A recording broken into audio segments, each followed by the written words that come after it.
Chelsea are also in a final. And in terms of salvaging something from the season, this is the whole reason that you sacked Rosenior. Liam 22 was to get this result and put yourself in a position to win a trophy. But I think that even with McFarlane now, you got to ask the question of, can you salvage anything outside of that? Because look, if you go into City are going to be the betting favorite. They just are. So obviously anything can happen in a final. We've seen that the last two finals with United and Palace, but kind of different stakes, I feel like.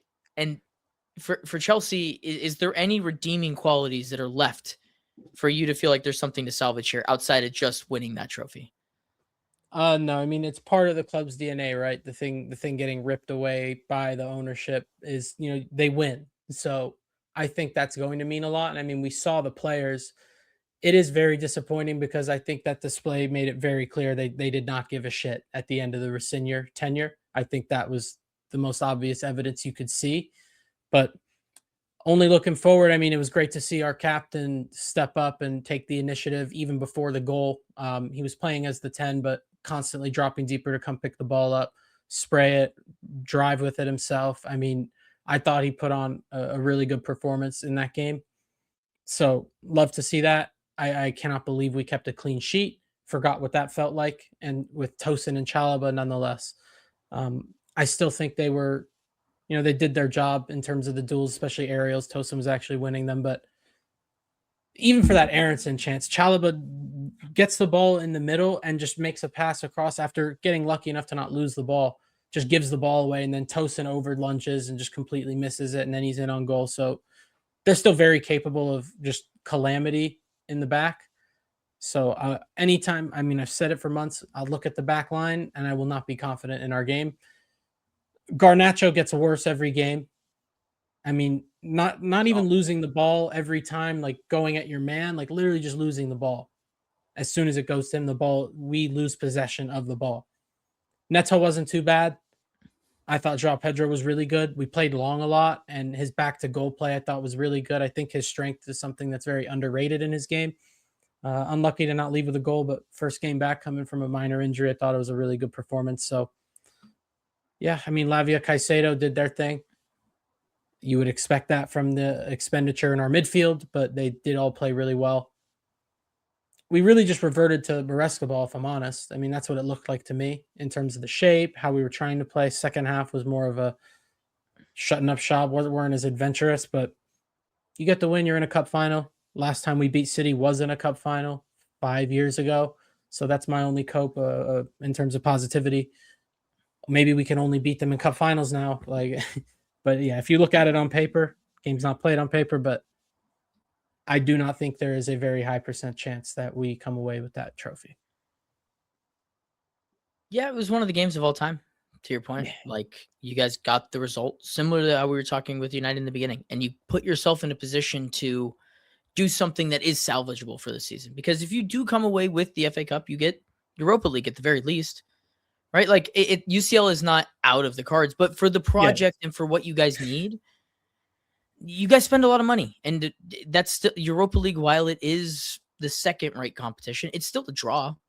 You still can get players to sign up with the idea of we're going to be in Europa, and it's better than not having.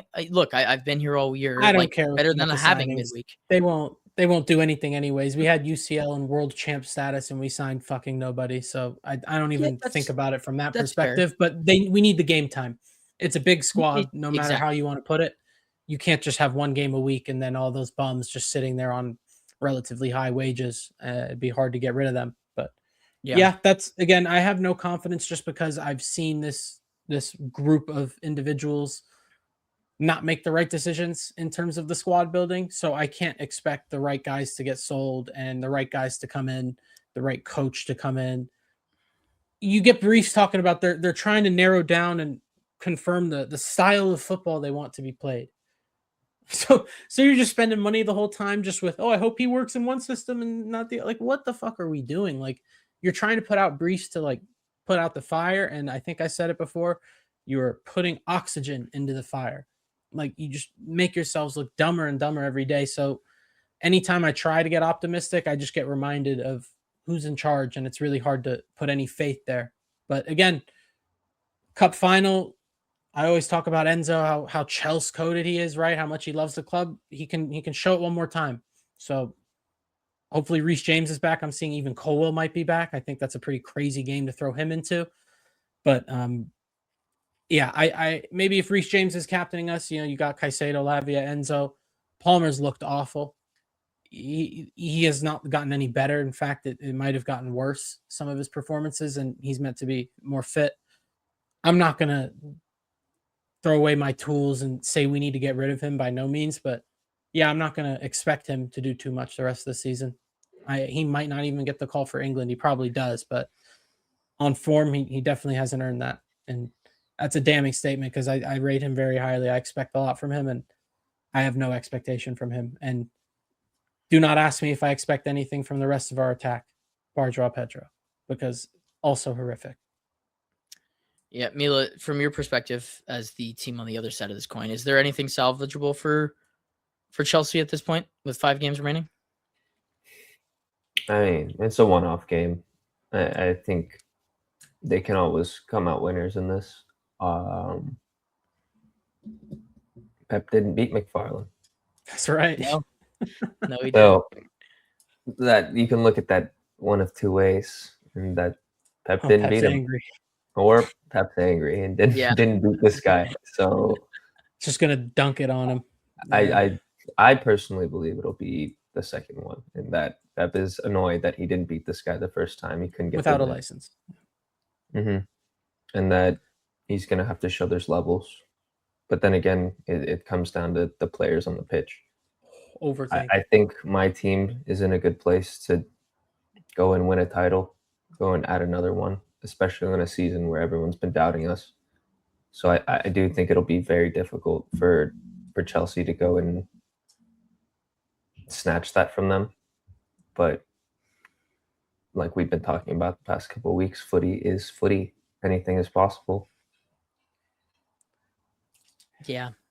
I'm not going to put money on Chelsea. I'll be rooting for Chelsea. So I'll be on your side, Grant. But again, yeah, mind you, I think that's not a good charm for you. That's a bad luck charm. Yeah, I know. Usually like I said though, I do think the players were downing tools under Insigne, which is really shameful in my opinion. But yeah, it's harder to take anything from some of those games. But from the game we were at, to me, City really were only playing for like 10 minutes to start the second half. They were just like, okay, we need to like stop dicking around here. And then boom, they scored. I don't even think they scored all 3 in that span, but they didn't even need to be locked in after they kind of turned it up for literally 10 minutes.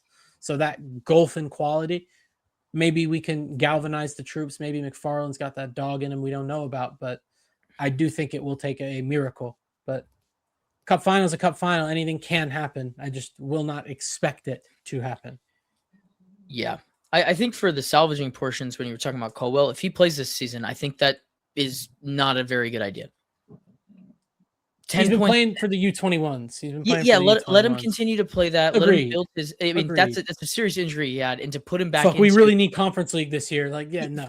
Yeah, it's a 10-point gap to UCL. Like our U21 defenders are probably better than our senior defenders, so it's probably going to be a more difficult job to die on your sword at this point. Like you decided not to go into the season with another center back, die on your sword there. This is where you have to. And then you said Palmer. Like I know it's not expected, but if there was one thing that Chelsea should do, is just figure out how to get him back into form. Whether that's trying different things or forcing the play to him, like.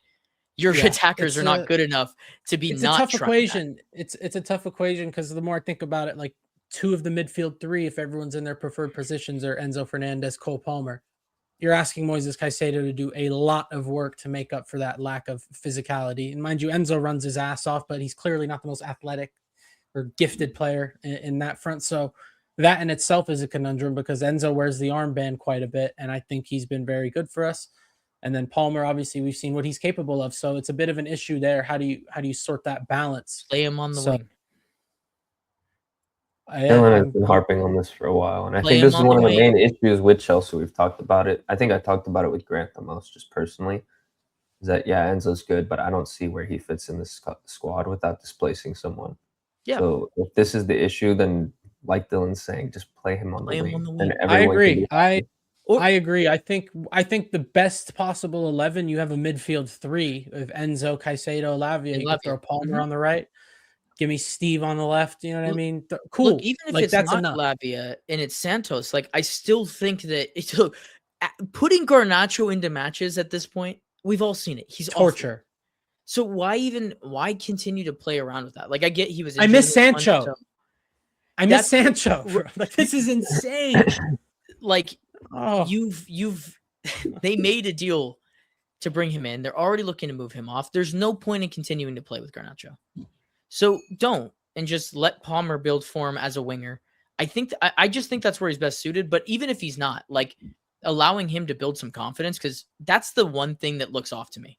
He just doesn't look like he's playing with much confidence. To me, that's the big difference. That's also He'll always true. end up in the same areas, no matter what position he's playing. He'll end up in the same spaces. But we're talking about it in the Chelsea United game where no one wanted to show for the ball. You would think that's the type of player that wants to show for the ball, but he'll get crowded out in the middle and then really he's taken out of games versus it's a lot easier to get on the ball out wide. The only issue, again, if you just think of the squad, Reece James should be starting. I don't love him running up and down for 90 minutes, providing the width for him. So there's another sort of little issue within the squad that has been carefully constructed with over 1.5 billion Great British pounds. But yeah, there's a lot of issues that need to be addressed beyond the good players that are currently in. Unfortunately, there's just so much more to think about before even actually addressing this. So real fucking disaster, but cup final. Come on. There's a chance at a trophy. And if there's one thing I've learned over the stretch of United periods, you take those. You take your chance at a trophy. Gave fucking Tottenham one. I don't care. They're going to get relegated. It's always the other side of the coin. It's always the other side of the coin. We didn't deserve to be there. We got in out of a jammy FA Cup. And we're not going to get relegated. That's why we were in Conference League. You know what? You gave us the gift of the Conference League, Dylan. So I should honestly thank you. What a fucking great time that was. That's what I'm saying. Everyone should thank United. That's where I'm at. No, they really shouldn't. And I also want to say a big FUCK to the schedule makers for making games on Mondays 6 times this year. Like I get we were shit last year, it happened to us times when we were in Europe. Anytime like one of the good teams is in Europe, they're like, yeah, fuck it, Monday night. Gosh, it's terrible. It's so much more difficult to watch at my desk. I just can't. I can't watch like full time. It's just like, anyways, change it.